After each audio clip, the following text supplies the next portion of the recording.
Sir, आपके ऊपर बहुत बार मीडिया ट्रायल्स भी हुए और आपको ब्लू आई बोला गया कि आप मोदी जी के ब्लू आई भी रह चुके हैं। एक ऐसा हादसा हुआ गोधरा कांड, उसके बारे में आप क्या कहेंगे? गोधरा रेलवे स्टेशन पे जो हादसा हुआ था जिसमें ट्रेन की बोगी में S6 था साबरमती एक्सप्रेस का, उसमें आग लगा दी गई थी और करीब 59 लोगों की मौत हुई थी, जिसमें लेडीज़, बच्चे, जेंट्स सभी थे। और उसके बाद गुजरात में बहुत ज़्यादा दंगे हुए थे। सर, सुशांत सिंह राजपूत उनका केस भी जो है आपने हैंडल किया है। देखिए, सुशांत सिंह राजपूत की मौत कोई कौन सा भ्रष्टाचार है, नार्कोटिक्स है या रेप है, इस तरह के कौन से मैटर्स हैं जो like it is impossible to handle? Impossible to handle नहीं बोलूँगा, बट जो प्रॉब्लम सबसे ज़्यादा हमारा देश इस वक्त फेस कर रहा है वो नार्कोटिक्स की प्रॉब्लम। मेरा ये मानना है कि करप्शन बहुत बड़ा इशू है yes. Amongst the public servant. दूसरी फेयर इन्वेस्टिगेशन जो आपने की वो सारा घोटाला में की। एक सीएम एकदम क्लीन चिट निकल गए और एक दूसरे सीएम का करियर तौबा मतलब खराब हो गया, चौपट हो गया। आप उसके बारे में कहेंगे? मैं उसके लिए रिस्पॉन्सिबल मैं नहीं हूँ। लालू जी को हैंडल करना मतलब इन्वेस्टिगेट करना, it is not a easy task at all. हाँ, इजी It तो is. नहीं। मैं अब कैमरे पे बोलना मेरे लिए उचित नहीं होगा, बट इतना ज़रूर मैं एडमिट करूँगा कि एक बार नहीं, दो बार नहीं, करीब 3-4 बार I was of the opinion कि ये चीटिंग है, it is nothing else. When you look back, I feel very much satisfied. जो प्रोफेशनल सेटिस्फैक्शन एक IPS ऑफिसर को होना चाहिए, I had that. I really enjoyed. नमस्कार, welcome to Powernama with Geeta. मेरे साथ आज एक ऐसी पर्सनालिटी है जिन्होंने हाई प्रोफाइल केसेस में इन्वेस्टिगेशन की। काफ़ी बार उन पर उंगलियां भी उठी, लेकिन उन्होंने हार नहीं मानी और एक मुकाम ऐसा हासिल किया जो शायद किसी की कल्पना के परे है। मेरे साथ हैं पूर्व IPS ऑफिसर राकेश अस्थाना जी, जो दिल्ली पुलिस कमिश्नर भी रह चुके हैं। Sir, welcome to my podcast. Thank you very much. Sir, आपकी जर्नी कैसे शुरू हुई? क्या सपने थे और कैसे सिविल सर्वेंट की तरफ आपने सोचा था? बचपन से ही एक इच्छा थी कि मैं सिविल सर्विसेज ज्वाइन करूं, और पुलिस के प्रति आकर्षण ज़्यादा था बिकॉज बचपन में जब भी पढ़ाई हम लोग करते थे स्कूल में या कॉलेज में, तो एडवेंचरिज्म का शौक था और आ, रुझान पुलिस की तरफ या मिस्ट्रीज सॉल्व करने की तरफ ज़्यादा था। अभी आप उसको ये कह सकते हैं कि बिकॉज उस समय उस दौरान हम लोग जो पढ़ाई करते थे कॉलेज की या स्कूल की, उसके साथ साथ कुछ नॉवेल्स फिक्शंस वगैरह पढ़ा करते थे, तो मोस्टली मैं मिस्ट्री और थ्रिलर्स वगैरह ज़्यादा शौक था मुझे। तो ये शौक था पहले से। सर, आपके ऊपर बहुत बार मीडिया ट्रायल्स भी हुए और आपको ब्लू आई बोला गया कि आप मोदी जी के ब्लू आई भी रह चुके हैं। इस तरीके के आपके ऊपर एलिगेशंस भी लगे, जबकि आप ही को सबसे बड़ी जितनी भी हाई प्रोफाइल केसेस में इन्वेस्टिगेशन का मौका मिला। शायद ये प्रिविलेज हर किसी को नहीं मिलता है। इसके बारे में आप क्या कहेंगे? ब्लू वाइट बॉय बोलते थे मीडिया में, डेफिनेटली। और अ, नरेंद्र मोदी जी जब चीफ मिनिस्टर थे गुजरात में, तब से उनके अंडर में मैंने काम किया। उनको हो सकता है मेरे काम करने के तरीके से, प्रोफेशनलिज्म जो है मेरे में, उससे उनको अच्छा लगता होगा और इसीलिए मुझे लाइक करते होंगे, और इसीलिए प्रेस भी मुझे उनका ब्लू आइड बॉय बोलती है। तो इससे मुझे कोई फ़र्क नहीं पड़ता है। मैं तो basically I am a professional police officer. काम करना है, काम से मतलब है, और जो भी काम दिया जाएगा उसको चैलेंज के रूप में लेकर उसको अच्छे से निपटाना है। सर, देश में सबसे बड़ा एक ऐसा हादसा हुआ गोधरा कांड, उसके बारे में आप क्या कहेंगे? क्योंकि आपको इन्वेस्टिगेशन का मौका मिला और आपको SIT का हेड बनाया गया था उसमें। उसके बाद आपके ऊपर बहुत उँगलियाँ उठी, उस मामले में भी आपके ऊपर बहुत उँगलियाँ उठी। गोधरा रेलवे स्टेशन पे जो हादसा हुआ था जिसमें ट्रेन की बोगी में S6 था साबरमती एक्सप्रेस का, उसमें आग लगा दी गई थी और करीब 59 लोगों की मौत हुई थी, जिसमें लेडीज़, बच्चे, जेंट्स सभी थे। और उसके बाद गुजरात में बहुत ज़्यादा दंगे हुए थे। गोधरा का जो कांड था उसको लेकर नेशनल और इंटरनेशनल मीडिया काफ़ी चौकन्ना था और काफ़ी इंटरेस्ट लोग वाग ले रहे थे।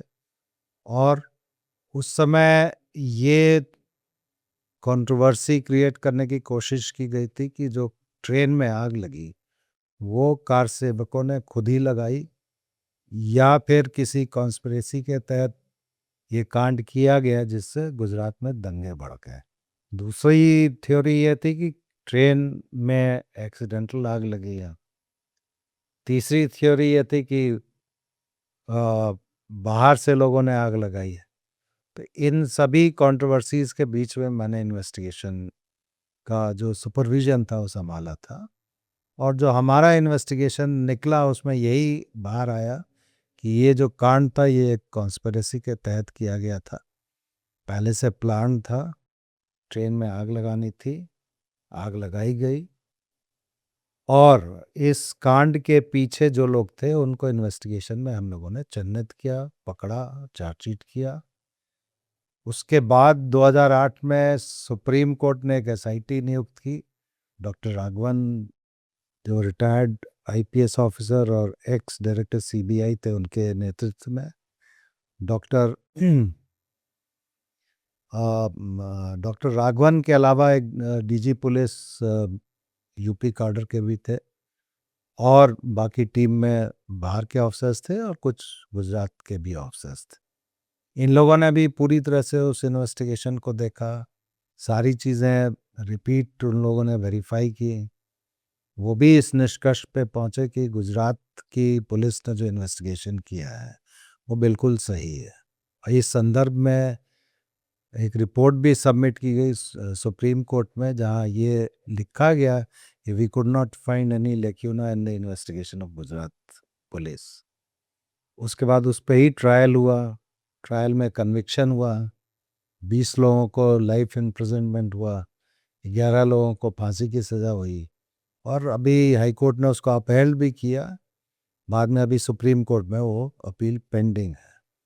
मेरा कहने का मतलब ये है कि इतनी ज़्यादा स्क्रूटनी के बाद अगर केस में कन्विक्शन हुआ है, और जो इन्वेस्टिगेशन गुजरात पुलिस ने मेरे नेतृत्व में किया, अगर उसको SIT सही पा रही है और वो सर्टिफिकेट सुप्रीम कोर्ट में सबमिट किया, सुप्रीम कोर्ट ने भी एक्सेप्ट किया, उसके बाद ट्रायल हुआ, उसमें कन्विक्शन हुआ, तो ये कहना कि ये जो इन्वेस्टिगेशन है ये मैनिपुलेटेड इन्वेस्टिगेशन है या किसी को खुश करने के लिए इन्वेस्टिगेशन किया गया है, तो मैं इस चीज़ को नहीं मानता हूँ।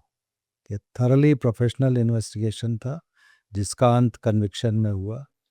अब बाकी किसी को बोलना है, कंट्रोवर्सी क्रिएट करनी है तो कर सकते हैं, लेकिन as a professional I can say that this was a very well investigated case, और इसमें अल्टीमेटली जो भी सत्य था वो बाहर आया। सो फाइंडिंग्स क्या थी गोधरा केस में, आपकी क्या फाइंडिंग्स थी? फाइंडिंग्स यही थी कि ये षड्यंत्र पहले किया गया था और ये साजिश की गई थी कि जब कार सेवक अयोध्या से वापस लौटेंगे तो इस ट्रेन को हम लोग टारगेट करके इसमें असॉल्ट करेंगे, और उसमें असॉल्ट के क्रम में उसमें आग लगाई गई। आग लगाने के लिए जो पेट्रोल था वो पहले से इकट्ठा किया गया, भारी मात्रा में पेट्रोल इकट्ठा किया गया, क्योंकि जो आग बोगी में लगी थी अगर एक्सीडेंटल आग होती तो बहुत देर में पूरी बोगी में आग पकड़ती। इन्वेस्टिगेशन ये रिवील कर रहा था कि जो बोगी थी वो 10 मिनट के अंदर पूरी तरह से आग के अंदर थी। उसका इंडिकेशन यही था कि उसमें आग लगाने के लिए जो इन्फ्लेमेबल मटेरियल है वो ज़्यादा क्वांटिटी में यूज़ किया गया है। वो इन्वेस्टिगेशन में बाहर भी आया। That indicated a conspiracy and we established it during investigation. Sir Sushant Singh Rajput, उनका केस भी जो है आपने हैंडल किया है, उसमें भी आपकी एक अहम भूमिका रही। आपकी उस केस में क्या फाइंडिंग्स थी? क्योंकि लोग आज भी उस केस पे उंगली उठाते हैं कि उस केस में जस्टिस नहीं हुआ सुशांत सिंह राजपूत के साथ। देखिए, सुशांत सिंह राजपूत की मौत का जो इन्वेस्टिगेशन है, उनके डेथ का इन्वेस्टिगेशन वो सीबीआई ने किया था। मैं उस वक्त डीजी नारकोटिक्स कंट्रोल ब्यूरो था, तो हमारा जो इन्वेस्टिगेशन था वो बेसिकली नारकोटिक्स के कंजम्पशन के ऊपर था, जिसमें उनकी जो दोस्त थी रिया चक्रवर्ती, उनको हम लोगों ने चार्जशीट किया था, क्योंकि उस इन्वेस्टिगेशन में ये निकल के आया था कि ड्रग्स के उसमें सप्लाई में रिया चक्रवर्ती का काफ़ी बड़ा रोल था, और उनके उनके सहयोगियों के बीच में। बट वो बरी हो गई के इस केस से। नहीं, अभी कोई बरी नहीं हुआ है, उनको बेल पे है, ट्रायल अभी चला नहीं है, ओके। चार्जशीट किया हुआ है, और ट्रायल जब चलेगा और उसमें बरी होंगी तब दूसरी बात है, लेकिन अभी कोई बरी नहीं हुआ है। क्योंकि लोग अभी तक ये कहते हैं कि सुशांत सिंह राजपूत को जस्टिस नहीं मिला है, तो द मैटर इज स्टिल सब जुडिस। Yeah, so far as narcotics is concerned, it is sub judice. जो होमिसाइड का या सुसाइड का इन्वेस्टिगेशन सीबीआई ने किया था, उसमें भी उन्होंने चार्जशीट तो लगाई है एबेटमेंट की। तो देश में अगर आप एज अ पुलिस ऑफिसर देखते हैं, आपको वो कौन सा ऐसा केस है या कौन सा वर्टिकल है जहां आपको लगता है कि इस पे इसको कंट्रोल करना इस देश में बहुत मुश्किल है? कोई कौन सा भ्रष्टाचार है, नार्कोटिक्स है या रेप है, इस तरह की कौन से मैटर्स हैं जो like it is impossible to handle? Impossible to handle नहीं बोलूँगा, बट जो प्रॉब्लम सबसे ज़्यादा हमारा देश इस वक्त फेस कर रहा है वो नार्कोटिक्स की प्रॉब्लम। और नार्कोटिक्स का जो व्याप है वो ऐसा है कि बच्चे से लेके बड़ा आदमी भी उसमें शामिल है कंजम्पशन में। जो लोग ड्रग ट्रैफिकिंग करते हैं, सप्लाई करते हैं, वो खूब पैसा बनाते हैं, और उस पैसे का दुरुपयोग टेरर में भी होता है और दूसरी एंटी सोशल एक्टिविटीज़ में भी होता है। नार्कोटिक्स मेरे ख्याल से बेस है फॉर एनी क्रिमिनल एक्टिविटी। मान लीजिए जो आदमी नार्कोटिक्स का सेवन करता है, तो नार्कोटिक्स खरीदने के लिए उसको पैसे चाहिए, और वो पैसे आराम से तो आसानी से मिलते नहीं हैं, तो उसके लिए उसको क्रिमिनल एक्टिविटी करनी पड़ती है। एक दूसरा, नार्कोटिक्स आप देखेंगे कि जितने भी हीनियस क्राइम होते हैं, मर्डर हो, रेप हो, ये मोस्टली इंटॉक्सिकेटेड स्टेट में किए जाते हैं। या तो शराब पी के करेंगे या फिर ड्रग्स लेके करते हैं, तो वो भी एक एंगल है उसका।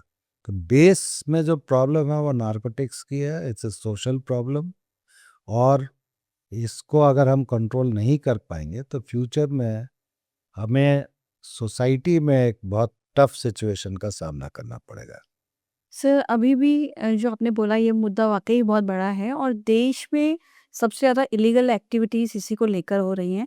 लेकिन क्यों पुलिस इस पे काबू नहीं पा पा रही है? इस केस को मतलब जो मैं देख रही हूँ, इनफैक्ट जो मेरी एरिया है मैं वहाँ देखती हूँ कि छोटे-छोटे बच्चे यंगस्टर्स जो हैं वो ड्रग कंज़म्पशन कर रहे हैं, गाड़ियों में बैठे हैं।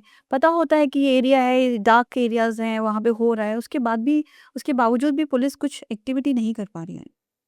पुलिस एक्ट करती है, ऐसी बात नहीं कि पुलिस अनअवेयर है, और खास करके अभी पिछले 8-10 साल में गवर्नमेंट का भी ये अप्रोच रहा है कि नशा मुक्त भारत बनाना है, तो गवर्नमेंट भी काफ़ी सजग है इस बारे में। और पुलिस का जहाँ तक सवाल है, स्टेट पुलिस हो या सेंट्रल ऑर्गेनाइजेशंस हो, उन सभी को इसके बारे में काफ़ी अवेयरनेस है, and they take action. Actually इसका इतना ज़्यादा स्कोप बढ़ गया है कि हर नुक्कड़ पे और हर चाय के दुकान पे या पान की दुकान पे पहुंचना पुलिस के लिए ऑफ कोर्स पॉसिबल नहीं है, और लोगों को ये लगता है कि वो पुलिस इस मामले में एक्टिव नहीं है। मैं इसको दूसरी तरह से देखता हूँ। एक तो ये सप्लाई साइड की प्रॉब्लम ज़रूर है, जिसमें enforcement is very much essential. दूसरा, डिमांड साइड की भी प्रॉब्लम है। करेक्ट। तो सप्लाई साइड और डिमांड साइड दोनों तरफ से ही हमें इस प्रॉब्लम को अटैक करना पड़ेगा, कॉम्प्रिहेंसिवली डील करने के लिए। अगर बच्चे इस चीज़ को ले रहे हैं, तो थोड़ा बहुत पेरेंटल कंट्रोल या सोसाइटल कंट्रोल या अवेयरनेस दिखाना, ये सारी चीज़ें भी ज़रूरी हैं। बट हाँ, ये बात आपकी बिल्कुल सही है कि पुलिस के लिए ये प्रायोरिटी एरिया नहीं है। करेक्ट। या सर, ड्रग्स के बाद जो दूसरा सबसे बड़ा क्राइम आज की डेट में हो रहा है वो है साइबर क्राइम। उसके बारे में आप क्या कहेंगे? साइबर क्राइम तो अभी मेरे ख्याल से मैं ये मानता हूँ, सर्विस में था तब भी मानता था कि आने वाले समय में पुलिस का 95% टाइम साइबर क्रिमिनल्स या साइबर क्राइम के ऊपर जाएगा, क्योंकि आजकल जितने भी क्राइम हैं वो साइबर स्पेस में ही होते हैं। इवन कन्वेंशनल क्राइम में भी साइबर स्पेस का उपयोग किया जाता है। फॉर एग्जाम्पल, अगर कोई आदमी किसी का मर्डर प्लान कर रहा है तो अपने गैजेट्स यूज़ करता है, मोबाइल यूज़ करेगा, लैपटॉप यूज़ करेगा, ऐसी ऐप्स यूज़ करेगा कम्युनिकेशन करने के लिए जो इंटरसेप्ट नहीं हो सकती है। तो घुमा फिरा के अल्टीमेटली टेक्नोलॉजी का उपयोग और साइबर स्पेस का उपयोग हर तरह के क्राइम में होगा। और आने वाले समय में पुलिस को भी इक्विप होना पड़ेगा साइबर क्रिमिनल से एक कदम आगे, और सोसाइटी को भी इक्विप होना पड़ेगा। सो आपको लगता है ऐसे में मतलब सरकार को पुलिस अथॉरिटी के साथ मिलके कुछ ऐसे अच्छे जो आईटी इंजीनियर्स या साइबर हैकर्स जो हैं उनको हायर करना चाहिए जो इससे निजात पा सके? ऑफ कोर्स साइबर जो क्राइम कर रहा है, साइबर क्राइम करने वाले का दिमाग शायद मेरे ख्याल से जो पुलिस है या इंजीनियर है उससे 2 कदम आगे ही बढ़ के वो काम कर रहा है। देखिए, ये चाहे पुलिस हो चाहे साइबर क्रिमिनल हो, they come from the same society. ठीक है, तो ये चूंकि ये अनकन्वेंशनल टाइप ऑफ सिचुएशन है, क्राइम है, तो पुलिस को भी अनकन्वेंशनल बनना पड़ेगा, और बनते हैं हम लोग। और जहाँ तक इसके दो एस्पेक्ट हैं, टेक्नोलॉजी और स्किल अपडेशन, ये पुलिस के पास ग्रेजुअली हो रहा है।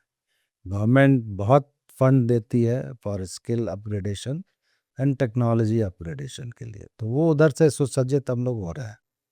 और अभी जो हमारी फोर्स में लोग बाग आ रहे हैं, वो भी बच्चे जो अभी बढ़ रहे हैं, जेंजी कह लीजिए, वही उसी कम्युनिटी में से आते, तो they are also very intelligent and tech savvy है, so they also use it to counter करने के लिए।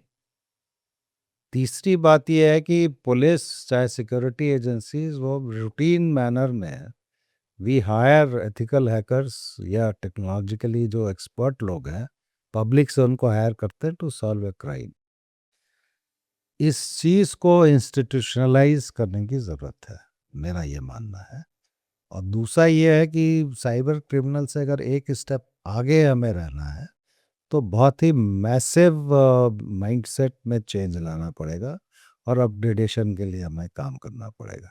आई थिंक वो माइंडसेट गवर्नमेंट का है, और उस दिशा में हम लोग काम कर रहे हैं, और होपफुली फ्यूचर में इस चीज़ को काउंटर करने के लिए will be very well equipped. Sir, ये तो सिस्टम के बाहर का क्राइम था। जो सिस्टम में क्राइम हो रहा है लाइक ऑफ़िसर्स हैं, काफ़ी सारे ब्यूरोक्रेट्स हैं। अभी एक जीएसटी इंस्पेक्टर पकड़ा गया। इस तरह के जो ब्राइब लेते हुए, उससे कैसे निजात पा सकते हैं? क्योंकि जो हमारा रखवाला ही है, वही हमारे साथ खेल रहा है। उसमें आप क्या कहेंगे? मेरा ये मानना है कि करप्शन बहुत बड़ा इशू है yes. Amongst the public servant. आम आदमी से अगर आप बात करें, तो उसका कहना यही है कि बगैर पैसे दिए हुए काम नहीं होता है। ये जनरल पब्लिक का मानना है। सच भी है सर, कुछ चीज़ें कहीं-कहीं सच भी हैं। नहीं, ठीक मान, अगर लोग बाग ऐसा कह रहे हैं तो होगा, तभी तो कह रहे होंगे ना। उसके लिए public servants are responsible, no doubt about it, चाहे वो सीनियर सिविल सर्वेंट्स हो, आईएएस आईपीएस, कोई भी अधिकारी हो, या नीचे का इंस्पेक्टर हो, या उससे नीचे दर्जे का कोई अधिकारी हो, we are responsible for it. और करप्शन को तो टॉलरेट नहीं करना चाहिए। दूसरा मेरा ये मानना है, corruption flows from the top in any organisation. अगर उस ऑर्गेनाइजेशन का मुखिया बहुत कड़ा है और बहुत इनटॉलरेंट है टुवर्ड्स करप्शन, तो नीचे के जो अधिकारी हैं उनको 10 बार सोचना पड़ेगा। करेक्ट, नीचे से ऊपर नहीं आता करप्शन, ऊपर से नीचे आता है। करेक्ट। सो चाहे वो सीनियर अधिकारी हो चाहे जूनियर हो, it should be tackled very ruthlessly, मेरा ये मानना है, और छोड़ना नहीं चाहिए किसी को।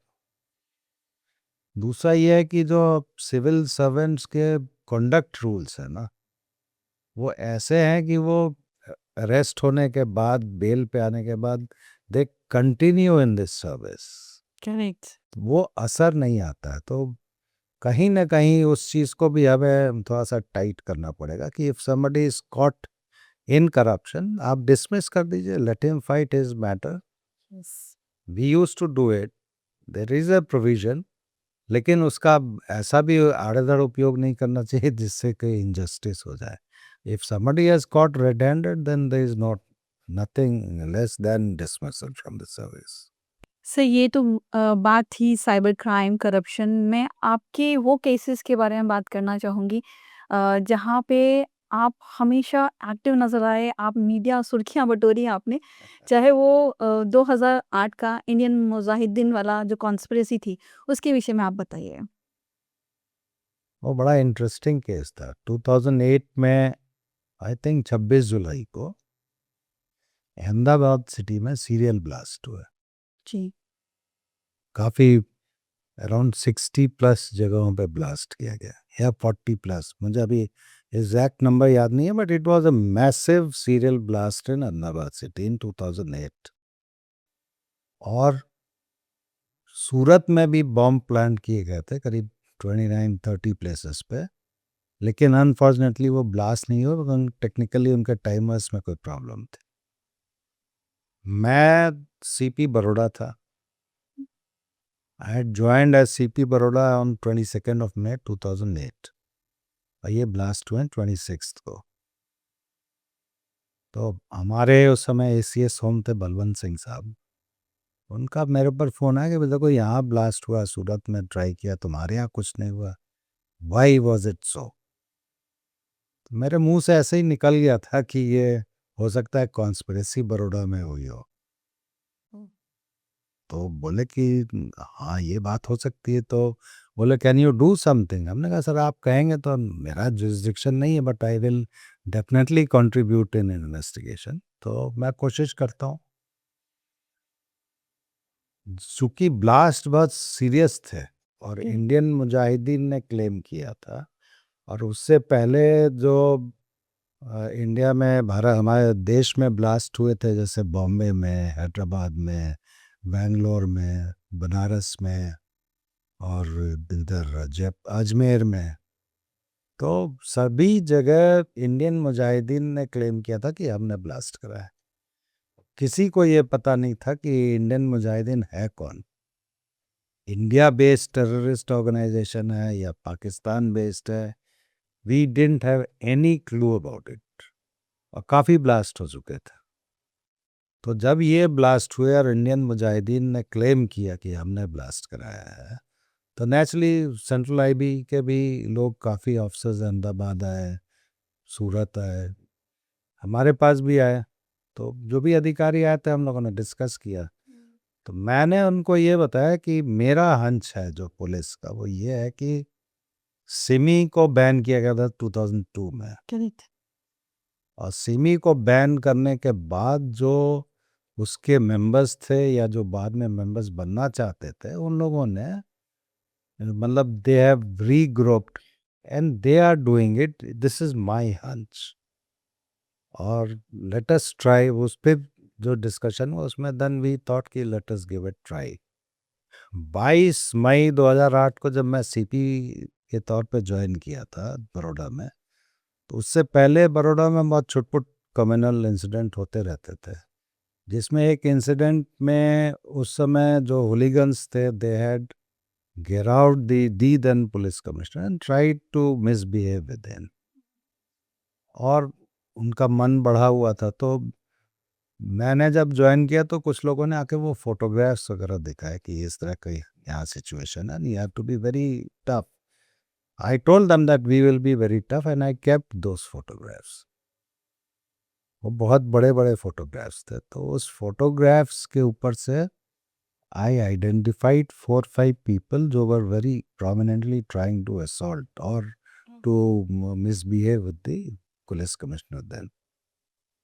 तो उनका पता किया तो पता चला कि वो स्टूडेंट्स हैं हम्म, और एमएस यूनिवर्सिटी बड़ौदा में और थोड़ा सेमी का बैकग्राउंड है उनका. तो we pick them up for interrogation. उनको मतलब this is all your police instinct ना. आपको कहीं ना कहीं से तो रास्ता निकालना. It's a blind case. तो we pick them up for 5 people were there. उनका इंटरोगेशन हुआ. वी टुक ए प्रिकॉशन कि उनका पुलिस स्टेशन में इंटरोगेशन नहीं हो, कहीं बाहर इंटरोगेशन हो, ताकि फैमिली मेम्बर्स नहीं आ जाएं, दूसरे लोग नहीं आ जाएं. बिकॉज अदरवाइज कमोशन होता है तो इंटरोगेट करना या इन्वेस्टिगेट करना बड़ा मुश्किल होता है. तो 26 को ये ब्लास्ट हुए थे. आई थिंक बाई 29th और 30th we got everything. Like Indian Mujahideen का जो नेटवर्क था और जो भी सिस्टम था उसका, वो लड़कों ने बक दिया. एंड देन उन्होंने जो इंफॉर्मेशन दी उसको हम लोग ने फर्दर कोरॉबरेट किया, उसमें फर्दर एक्शंस लिए. सिमी का प्रेसिडेंट था पुराना बहुत बड़ा, वो भरूच से फिर उसको पिकअप किया हम लोगों ने. He was absconding since 2002. उसका इंटरोगेशन हुआ. देन वो सारे उनका जो मास्टरमाइंड था उसका नाम बाहर आया. सम डॉक्टर. फिर वो बॉम्बे का डिटेक्ट हुआ, ट्रेन में जो ब्लास्ट हुए थे, और बेंगलोर का डिटेक्ट हुआ, हैदराबाद का डिटेक्ट हुआ, बनारस का डिटेक्ट हुआ, जौनपुर का डिटेक्ट हुआ. Everything it was all unrivalled. And finally if you remember, यहाँ जो बाटला हाउस एनकाउंटर हुआ था वो भी उसी के सीक्वेंस में है. करेक्ट. उस चीज़ को पुलिस ने इन्वेस्टिगेट किया था तो फर्दर ये हुआ. तो इनफैक्ट ये जो ब्लास्ट के इन्वेस्टिगेशन में entire Indian Mujahideen network was. Correct. फिर further investigation definitely Ahmedabad city police उनका क्राइम ब्रांच कर रही थी, एटीएस कर रही थी. So they took it forward because I was not concerned with the investigation. I was not associated with that investigation, but definitely I was contributing उनको. जो भी इनपुट था, जो भी इंटरोगेशन रिपोर्ट्स वगैरह थी वो बताई थी. तो that professional satisfaction I got. It was a wonderful piece of investigation experience of course. But अब बात काफ़ी लोगों की जान भी गई थी इसमें. That was too bad. हाँ. सर मतलब जब ऐसे केसेस आते थे और व्हेन यू आर सीइंग कि एक प्रेशर हाँ, या इसमें एक चीज़ बताना मैं भूल गया था. उन्होंने मेरे से पूछा था हमारे एसीएस साहब ने कि ये तुम बड़ौदा का कनेक्शन कैसे बताते हो. मैंने कहा सर जो मैंने पेपर में पढ़ा उसमें ये है कि जो अहमदाबाद सिटी में ब्लास्ट हुआ था, लास्ट ब्लास्ट में इन लोगों ने यूज़ की थी कार. अब कार में एक्सप्लोजिव लगा के रखा था. और ये था कि जब दूसरी जगह के ब्लास्ट के विक्टिम्स सिविल हॉस्पिटल में आएंगे तो भीड़ ज़्यादा होगी. तो last blast was sometimes in the evening से 6:30-7 बजे के आसपास. तो उसमें बहुत से लोग मरे थे सिविल हॉस्पिटल में. तो उस गाड़ी का जो नंबर प्लेट थी, फेक नंबर प्लेट थी, बट इट वाज GJ6 जो बड़ौदा का नंबर था वो. और सूरत में जो बॉम्ब प्लांट किए गए थे जिस कागज़ में थे न्यूज़पेपर में, दैट वाज बड़ौदा डेट लाई. तो मैंने कहा मुझे लगता है इन दोनों चीज़ों से बड़ौदा से कहीं ना कहीं कनेक्शन निकलेगा. Then he asked me that okay you get into the investigation also. So that really helped. तो सर आज से 40-42 साल पीछे जाते हैं और तब तब की पुलिस व्यवस्था और आज की पुलिस व्यवस्था में क्या डिफरेंस है? मतलब आज तो वेल इक्विप्ड हैं, डिजिटल हैं, सब कुछ है. तब तो आप लोगों के पास ऐसा कुछ सिस्टम नहीं था कि ना मोबाइल थे, ना लैपटॉप्स होते थे. कम्युनिकेशन कैसे होता था? कहीं आपको दिक्कतें नहीं आई उस टाइम पे? हम लोगों ने तो दोनों सिस्टम देखे हैं. तो पहले की व्यवस्था में वायरलेस पे हम लोग बहुत डिपेंडेंट हुआ करते थे इंटरनल कम्युनिकेशन. दूसरा ये था कि खबरियों के ऊपर काफ़ी डिपेंडेंट होते थे. खबरी मतलब इन्फॉर्मेंट. यस. तो वो एक अलग टाइप का प्रोफेशनल कॉम्पिटेंस होना चाहिए कि आप अपने इन्फॉर्मेंट डेवलप करें and try to build up the informant network. तो काफ़ी केसेस जो टूटते थे अनडिटेक्टेड केसेस, वो ये हमारे जो जासूस कह लीजिए या खबरी कह लीजिए, उनकी इंफॉर्मेशन पे होते थे। अब बाकी कन्वेंशनल इन्वेस्टिगेशन जो होता था वो होता था। उस समय जो क्रिमिनल थे उनके पास भी टेक्नोलॉजी नहीं थी, तो वो नेचुरली वो भी जो कन्वेंशनल मेथड्स यूज करते थे, तो हम लोग बराबरी पे थे लगभग। अभी टेक्नोलॉजी का उपयोग ज्यादा होता है। अभी बराबरी पे ही है। अभी भी बराबर है, नथिंग, मतलब पुलिस को आप बीट नहीं कर सकते। मे भी आपका हमारा पुलिस का वो reputation is so bad, but It's when not it that comes so. To challenge, you can not beat Indian police, they can do wonders. मतलब दिल्ली पुलिस में था, any impossible situation my boys could have solved it, they had done it. तो मतलब ऐसी बात आपको नहीं, इतना भरोसा है। मुझे तो और पूरा भरोसा है। आप देखिए, फोर्स है, ट्रेनिंग होती है, ट्रेन होके लोग भाग आते हैं, हम लोग लीडरशिप लेवल पे आते हैं, तो हमारा काम है उनको मोटिवेट करना, उनको गाइड करना, उनसे काम लेना। They can do wonders, I am telling you, if you give the leadership to them, they can do wonders. So आपको दिल्ली पुलिस का ये एक इंस्टांस बताता हूँ। When I join, I was very particular कि यहाँ जो गैंग वॉरफेयर होती है उसको रोकना है हमें कहीं। वाह। काफ़ी लोगों को हम लोगों ने मकोका में बंद किया, काफ़ी पिकअप किए गैंग वाइज बना के, and we were very particular. तो यहाँ एक पर्टिकुलर गैंग का गैंगस्टर जो पकड़ा गया था, उसकी पेशी थी कोर्ट में, रोहिणी कोर्ट में, ओके। ठीक है। और हम लोग को अंदेशा था कि वो जो उसका अपोजिट गैंग वाला है उसको मारने आएगा। मतलब ये पुलिस में होता है ना, हंच रहती, तो we were also prepared. And I told my people, ये तो बात की बात है, बट जब I join, I told them कि look, we are uniform people, we are police. कोई भी गुंडा या मवाली पुलिस से बढ़ के नहीं हो सकता। You have to be, if somebody acts in that manner, give him a befitting reply. Boots on ground. हाँ हाँ, बिल्कुल, उसमें कोई शक नहीं। नहीं तो पब्लिक में क्या इमेज जाएगा अगर हम ये गुंडों से मवालियों से डरने लगे तो we were all prepared, and I told them कि if you take action, I am behind you, nobody can touch you. Take action, अगर गुंडा है मवाली है, लो action, I am there to defend you. ये नहीं सोचना कि मैं ये करूंगा तो क्या हो जाएगा, वैसा करूंगा तो क्या हो जाएगा। आई सेड कि if you think on the spot कि ये एक्शन मेरे को लेना है तो लेना है। तो पेशी हुई जनाब की कोर्ट में, उसके अपोजिट साइड वाले लॉयर्स का वो चोगा पहन के आए। वाह। अच्छा, हमारे कमांडो भी कोर्ट रूम के अंदर तो नहीं जा सकते, हम बाहर ही खड़े थे। तो ये जैसे ही वो लाया गया, जज साहब बैठे हैं, उसकी पेशी यहाँ हुई, they got up and fired at him, उसको तो गिरा दिया उसने। But my people, they fired and got them down in the court room itself. It was अ, ये खेल पूरा 2-3 मिनट में निपट गया और कोई दूसरा आदमी इंजर्ड नहीं हुआ, जज साहब को भी कोई इंजरी नहीं हुई, but we could neutralize these gangsters in the courtroom itself. So if you give them the guidance, motivation, leadership, your people can do wonders. ऐसा कुछ नहीं है। और बहुत सी चीजें तो हम लोग प्रिवेंट करते हैं ना, जो लोगों को नहीं पता चलती हैं। सर मैं आपको जब आपने कहा कि जब आपने दिल्ली पुलिस में आप आए, तो ऐसे विस्पर जो एक लहर दौड़ी वो ये थी कि because he is a blue eyed Narendra Modi ji के इनको आम आदमी पार्टी को कंट्रोल करने के लिए लाए गए हैं। तो वो सब बातें जो गॉसिप्स थी वो बहुत एक र्यूमर जो फैला, मतलब ऑनेस्टली जब तक मैं आपसे नहीं मिली थी तो मुझे भी एक इम्प्रेशन था कि may be he is like he will be biased and इस तरीके का। लेकिन आपके आने के बाद जो मैंने भी देखा दिल्ली पुलिस में यानी दिल्ली में क्राइम रेट्स में थोड़ी कमी आई। ऐसा नहीं है नहीं आई, लोग डरते हैं आपके नाम से, डरते थे लोग आपके नाम से। पुलिस से तो डरना चाहिए ना, मवालियों को और गुंडों को, एंटी सोशल एलिमेंट्स सर नहीं डरेंगे। आपके नाम से लोग ज़्यादा डरते थे। मुझे नहीं लगता, क्योंकि मैं जितने भी समय दिल्ली पुलिस में पुलिस कमिश्नर के तौर पर रहा, आई really enjoyed working with my own man, I gave them the leadership.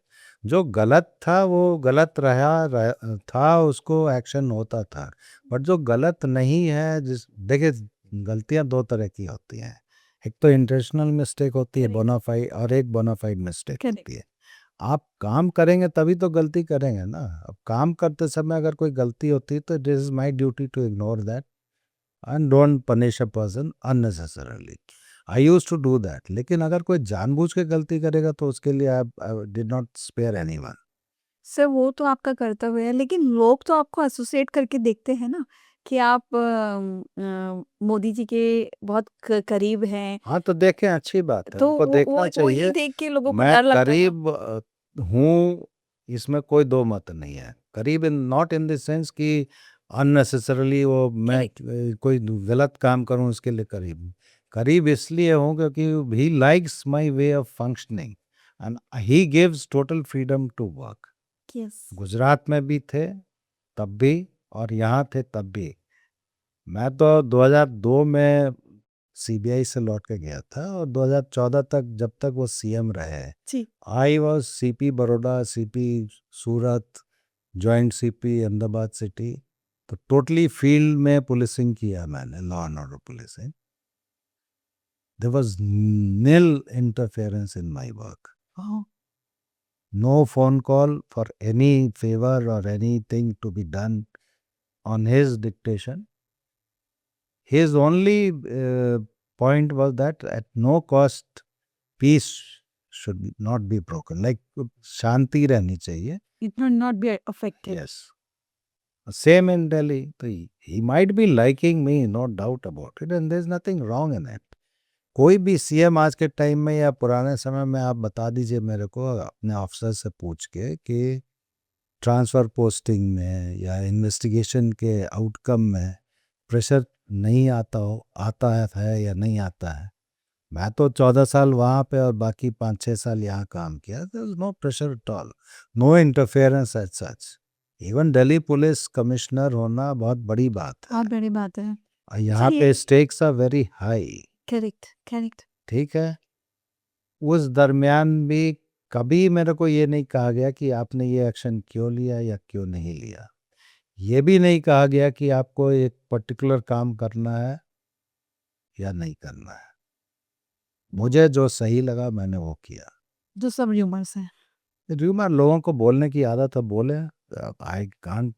Sir एक सीएम की इन्वेस्टिगेशन में वहाँ पे आपने उनको एक जो फेयर इन्वेस्टिगेशन की वो गुजरात में, दूसरी फेयर इन्वेस्टिगेशन जो आपने की वो चारा घोटाला में की। एक सीएम एकदम क्लीन चिट निकल गए और ये दूसरे सीएम का करियर तौबा, मतलब खराब हो गया, चौपट हो गया। आप उसके बारे में कहेंगे? मैं उसके लिए रिस्पॉन्सिबल मैं नहीं हूँ। मैंने तो केस का सुपरविजन जो भी इन्वेस्टिगेशन का तक किया था, वो ऐसा केस था, वो वाटर टाइट केस था। इन्वेस्टिगेशन के बाद तो उसमें सजा तो होनी थी। शुरू में जब हम लोग ने चारा घोटाला का इन्वेस्टिगेशन शुरू किया था तो हमारे ही रिश्तेदारों ने या मित्रों ने कहा था कि इसमें कुछ निकलेगा नहीं, बेकार में अपना माथा मारने से कुछ नहीं है। तब भी आई यूज टू टेल देम कि नहीं, इसमें अल्टीमेटली आप देखना एक दिन सजा होगी। आप इतने कॉन्फिडेंट थे? I was confident because it's totally मतलब डॉक्यूमेंट बेस्ड इन्वेस्टिगेशन है। अगर ठीक से आप करेंगे तो सजा। उसमें सर्विंग चीफ मिनिस्टर उस समय लालू प्रसाद यादव जी थे, तो उनको करीब 35 साल की सजा हुई है एक केस, मतलब 5-6 केसेस में। और ये सजा ऐसी है कि एक खत्म होगी तो दूसरी शुरू होगी, 5 साल 7 बाहर नहीं साल। निकलने देंगे। तो अब ये तो हमने वो that is a different thing, लेकिन जो इन्वेस्टिगेशन का रिजल्ट है उसकी बात कर रहा हूँ। करेक्ट, वो तो जुडिशरी का मैटर है। सर लालू जी को हैंडल करना, मतलब इन्वेस्टिगेट करना, it is not a easy task at all. हाँ, इजी इट तो इज़ नहीं। Not an easy task. So आपने उसको कैसे हैंडल किया? क्योंकि मतलब वो खुद ही इतने शरारती हैं और उनकी एक छवि है, ह्यूमरस है, तो इन्वेस्टिगेशन में उन्होंने आपके साथ कैसे योगदान दिया? दो चीज़ें हैं। एक तो जो सीबीआई का इन्वेस्टिगेशन था उसमें योगदान नहीं देते तो मुश्किल उन्हीं को बनती है, हमें तो जी। मुश्किल नहीं होती। जी। सिस्टम ऐसा है, कोर्ट का मॉनिटरिंग था, सीबीआई का प्रीमियर इन्वेस्टिगेटिव एजेंसी है, वो कायदे के हिसाब से चलती है, लॉ जी। को फॉलो करती है। दूसरा ये था कि वहाँ पे उस वक्त he was the chief minister, और बिहार में उस वक्त पिछले काफ़ी समय से law and order situation was very bad. Murder, kidnapping, ये सारी चीज़ें होती रहती थी, तो नेचुरली उस एनवायरनमेंट में ऑपरेट करना was a tough ask, no doubt about it, but we manage it somehow. और तो मैंने अकेले नहीं, हमारे सीबीआई के जितने तो ऑफिसर्स थे उन्होंने आपको टीम तंग के। नहीं किया, हँसाया नहीं? वो कुछ ऐसे मोमेंट्स जो आप शेयर करना चाहें उनकी, कुछ ऐसी शरारतें? शरारतें तो नहीं, ये चीफ मिनिस्टर थे तो चीफ मिनिस्टर का ग्रेस तो रखना ही पड़ेगा करेक्ट। होता। बाकी देखिए ऐसा है, मैं बोलूं या ना बोलूं, ऐसे मामलों में प्रेशर बहुत आता है और डराया धमकाया भी जाता है, जो मेरे साथ हुआ भी है। जी, जी। मैं अब कैमरे पे बोलना मेरे लिए उचित नहीं होगा, बट इतना जरूर मैं एडमिट करूंगा कि एक बार नहीं, दो बार नहीं, करीब 3-4 बार मेरे को धमकी दी गई थी। तो प्यार से दी गई थी फुल ऑन? आप फिल्में देखती हैं, फिल्मों में जिस तरह से लोग बाग दिखाते हैं धमकी देना, टिपिकल उसी स्टाइल में, करेक्ट। तो वो भी है। तो प्रेशर आया आपके ऊपर? प्रेशर था, बिल्कुल था। मेरा क्या मतलब, आपको ब्राइब देने की कोशिश की गई? ब्राइब, मेरा रेपुटेशन तब तक ये था कि I can not be bribed. तो ब्राइब की कोशिश करते तो उल्टा पड़ता उनको, वो तो नहीं, ब्राइब नहीं, वो प्रेशर होता ना फैमिली के ऊपर, करेक्ट। आपके रिश्तेदारों के ऊपर। उनको जैसे हमारे कुछ relatives Bihar police service, Bihar police में थे आईपीएस ऑफिसर, उनको हैरेस किया गया, जैसे कि आप उसको बोलिए कि ठीक से काम करें। तो बहुत सी चीज़ें था, विद इन द डिपार्टमेंट कोशिश की गई हैरेस करने की, तो वो तो मैंने झेला, इसमें कोई शक नहीं। फैमिली के ऊपर जब होता है तब one has to be very careful. कभी ऐसे मोमेंट्स आए जब आपको रोना आया, गुस्सा आया हो, या मतलब एक फ़ियर जो होता है ना अंदर से कि फियर तो देखिए मेरे में नहीं था उस वक्त, एज का कह लीजिए या कुछ भी, एक जुनून जरूर था, पैशन था काम करने का, और ये चैलेंजिंग केसेस थे तो नेचुरली वो एक पैशन जुनून था, तो ये सारी चीज़ें कभी महसूस नहीं कर पाए हम। लेकिन विद इन द सीबीआई और विद इन द सर्कल जहाँ पे मैं पोस्टेड था, वहाँ अच्छे लोग काफ़ी थे, तो हम लोग आपस में हंस बोल के वो स्ट्रेस को ख़त्म ज़रूर कर लेते थे। बट वो 5-6 साल तो definitely it was a big stress for all of us. Peter bleach द्वारा जो आर्म्स ड्रॉप करे किए गए, वो साजिश क्या थी? वो आपने कैसे सॉल्व की, या अभी भी गुत्थी बनी हुई है वो? पीटर ब्लीच जो था, वो ऑपरेशन जो हुआ था पुरुलिया आर्म्स ड्रॉप में, he was one of the main actors. Peter bleach was a mercenary, he was hired by the people who wanted to put our country into some sort of problem to drop arms in Purulia. उसके साथ 5-6 लोग और थे, और ये CIS country में किसी एक जगह पे कलेक्ट हुआ आर्म्स, वहाँ से लोड हुआ और उसको फिर फाइनली पुरुलिया में ड्रॉप किया गया था। इन्वेस्टिगेशन के दरमियान ये प्लेन ड्रॉप करके फुकेट चला गया था, वहाँ से लौटते समय इसको इंटरसेप्ट करके बॉम्बे उतारा गया, और तब पीटर बीच को पकड़ा गया था, बाकी लोग और भी पकड़े गए थे। इन्वेस्टिगेशन हुआ, मैं चूँकि सीबीआई में था, धनबाद में था, पुरुलिया धनबाद से बहुत नज़दीक है, तो मुझे कहा गया था कि फील्ड इन्वेस्टिगेशन में मदद करने के लिए। तो उस दरमियान मुझे मौका मिला था पीटर ब्लीच से पूछताछ करने के लिए जेल में।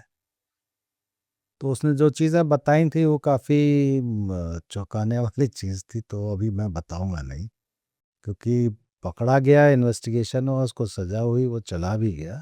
लेकिन जो आपका सवाल था ना कि ये साजिश क्या थी, तो वो साजिश में मैं अभी ऑन कैमरा नहीं बोल सकता। It was a big thing and lot of things were there.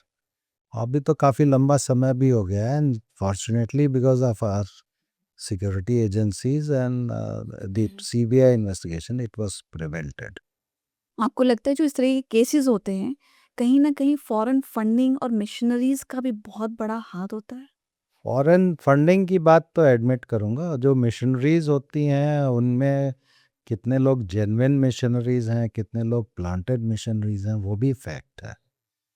और there is no doubt about it कि हमारा जो देश है उसको डिस्टर्ब करने के लिए इंटरनली बहुत सी विदेशी ताकतें ऐसी हैं जो लगी हुई हैं, आज भी लगी हुई हैं। आज भी है, नो डाउट अबाउट इट, आज भी है। और हमें उनको काउंटर भी करना, उनसे एक कदम आगे भी रहना, वो कॉन्टिन्यूअस प्रोसेस है। तुम्हारा जो सिस्टम है इंटरनल और एक्सटर्नल सिक्योरिटी का, वो बहुत रोबस्ट है।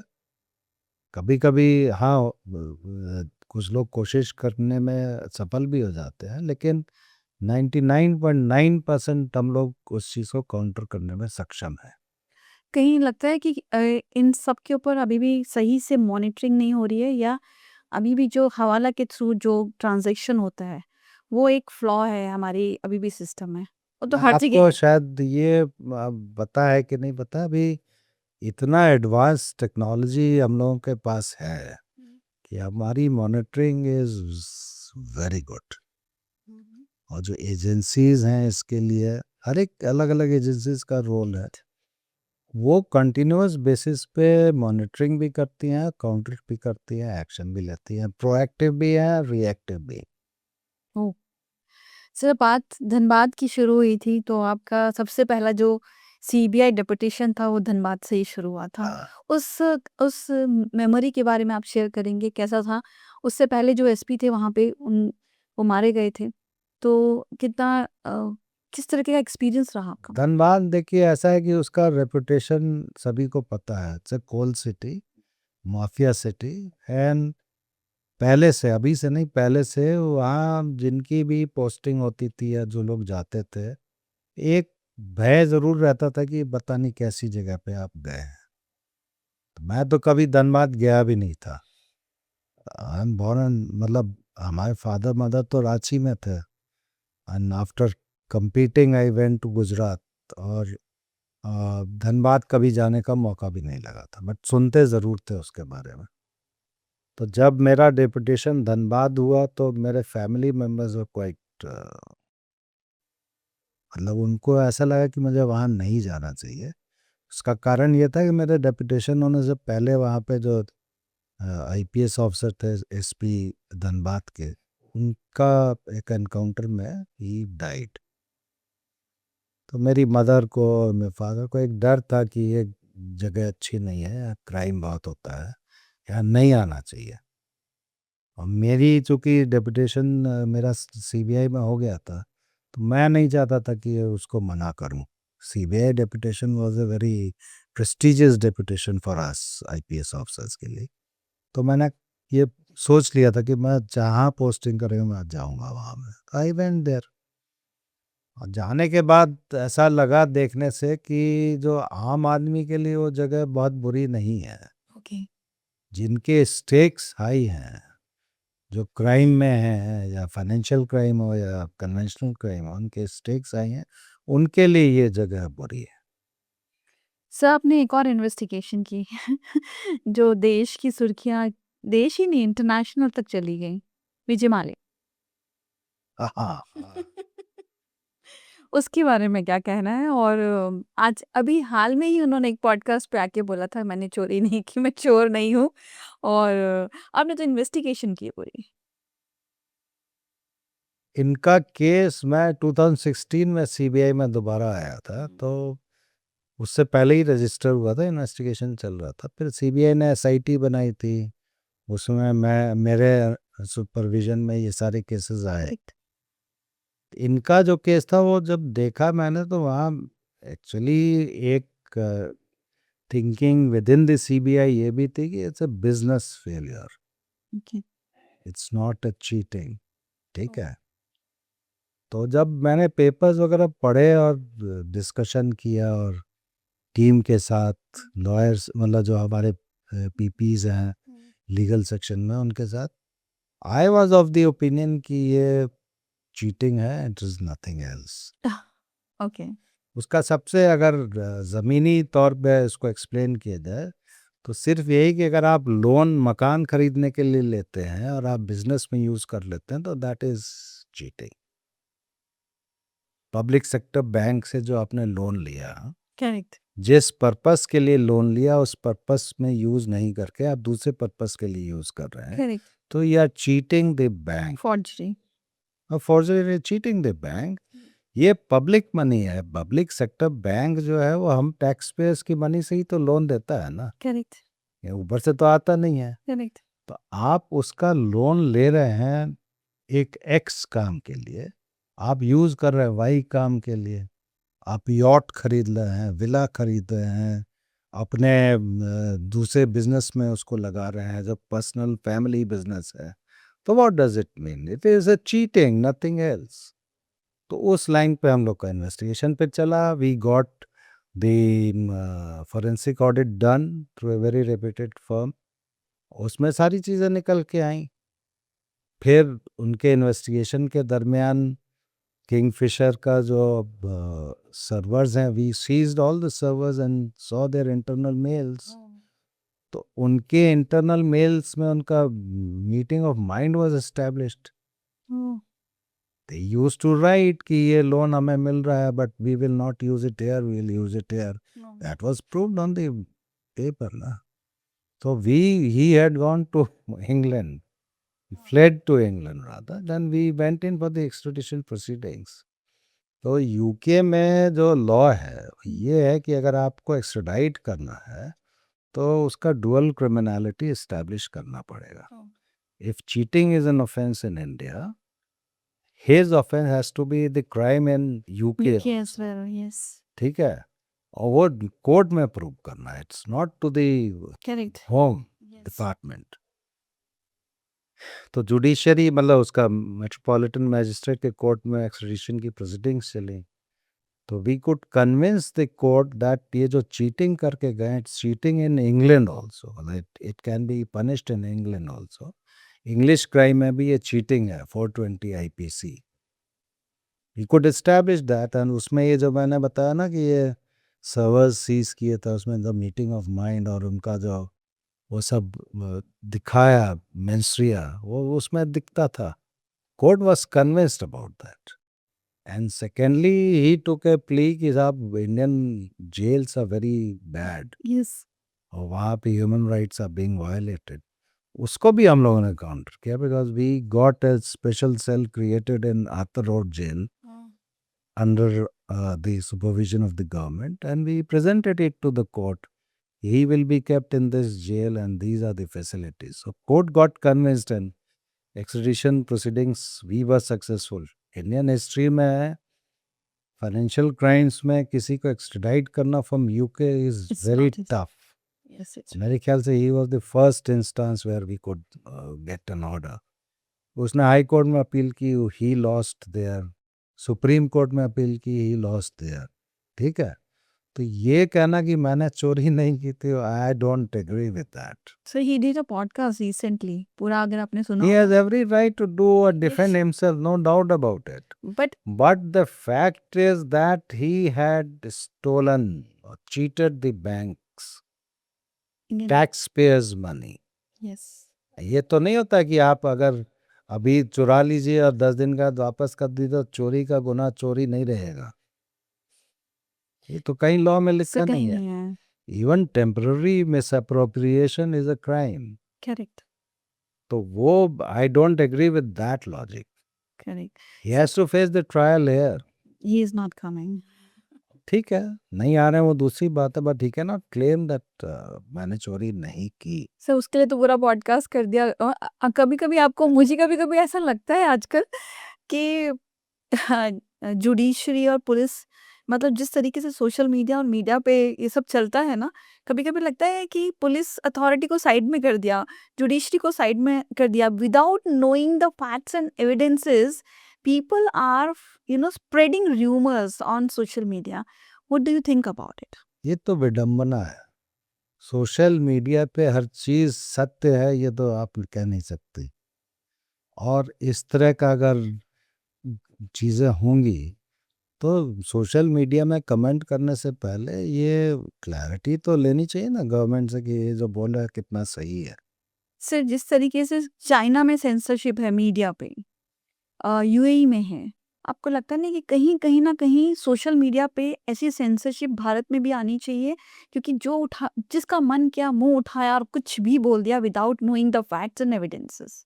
देखिए ये 2 चीज़ें हैं, एक तो सेंसरशिप है और एक रेगुलेशन है। Yes. I believe in regulation, censorship तो संभव नहीं है। रेगुलेटेड होना चाहिए मीडिया, अनाप-शनाप किसी की भी आप पर्सनल लाइफ या छवि को बिगाड़ दें, वो चीज़ तो नहीं होनी चाहिए। उस पे कंट्रोल होना चाहिए and if he somebody does that he should be और she should be taken to task. दूसरा मेरा मानना ये है कि इस तरह का जो मिस इन्फॉर्मेशन कैंपेन होता है, डेलिब्रेट होता है, तो इसको काउंटर करने के लिए we should have counter campaign for that. Correct. मैं तो इस चीज़ को पहले भी बोलता था कि we should have information warfare units in every correct. police organization and of course correct. in CAPFs also and we had done it also। तो वो बहुत ज़रूरी है आज के ज़माने में, अदरवाइज तो chaos हो जाएगा सोसाइटी में। करेक्ट। सर समय कम है और बहुत सारी बातें की। इतनी अच्छे हाई प्रोफाइल केसेस में इन्वेस्टिगेशन किया। In 2-3 lines just wanted to know how you felt and how you feel today when you look back? I feel very much satisfied. जो प्रोफेशनल सेटिस्फैक्शन एक आईपीएस ऑफिसर को होना चाहिए, I had that. I really enjoyed, thoroughly enjoyed my professional career। अभी भी मैं ये कहूँगा इफ आई नेक्स्ट बर्थ में if I was given a chance I'll become a police officer। Wow! I really love the uniform, this service and the opportunities which this service gives to serve the country। तो ये तो है, इसमें कोई शक नहीं है। I am highly satisfied with so whatever. Just want to know कि मतलब जब आप पीछे देखते हो तो क्या किक आता है? वो एक किक के बारे में जानना चाहती हूँ और आपके साथ इसके बाद रैपिड फायर एक सीरीज़ शुरू करना चाहती हूँ। किक तो वही है कि when you where uniform you get a lot of power, but you use the power intelligently and for the benefit of the society, that is the kick। क्योंकि वो कुर्सी पे बैठ के यू कैन, आप बहुत से लोगों को बहुत मदद भी कर सकते हो जो नीडी लोग हैं। करेक्ट। सर आप जेन ज़ी को क्या मैसेज देना चाहोगे? आज की जेन ज़ी जो है ना वो थोड़ी-सी इन हाउस हो गई है, सारी एक्टिविटीज़ अब गेमिंग पे हैं, बाहर एक्टिविटीज़ में नहीं जाते और एक आईपीएस बनने के लिए मुझे लगता है हेल्थ वाइज़ बहुत एक्टिव होना ज़रूरी है। जेन जी के लिए एक ही मैसेज है, they are highly intelligent people, उनको अपना एनर्जी को चैनलाइज करना सीखना पड़ेगा करेक्ट। और वो बहुत ज़रूरी है। और केवल गैजेट्स के सामने बैठ के नहीं होगा, one has to go out of the gadgets also, interact with the people and they have to be open minded to see the world from their own eyes। Sir rapid fire, ईमानदारी या लोकप्रियता? ईमानदारी। किताब या film? किताब। सुबह जल्दी उठना या देर रात काम करना? जल्दी उठना। एक शब्द में, एक वर्ड में अपना खुद का परिचय। ये तो बड़ा मुश्किल सवाल है, वो मैं नहीं दे पाऊंगा अपना परिचय एक शब्द में तो नहीं। आपका परिचय तो सभी जानते हैं। उसको देने का मुझे लगता नहीं है कि जवाब देने का भी बनता है। कौन नहीं जानते? आपको तो मैं जो परिचय देना चाहती हूँ, वो यही है कि आप बहुत करीब रहे हैं, आपने बहुत अच्छा काम किए हैं और जितने भी बड़ी इन्वेस्टिगेशन थे, उनमें आपका हमेशा एक मेजर रोल रहा है। So it is really pleasure meeting to you Thank and you। Thanks for coming for this Thank you। Podcast. Thank you Thank you so very much sir. much। Thank you।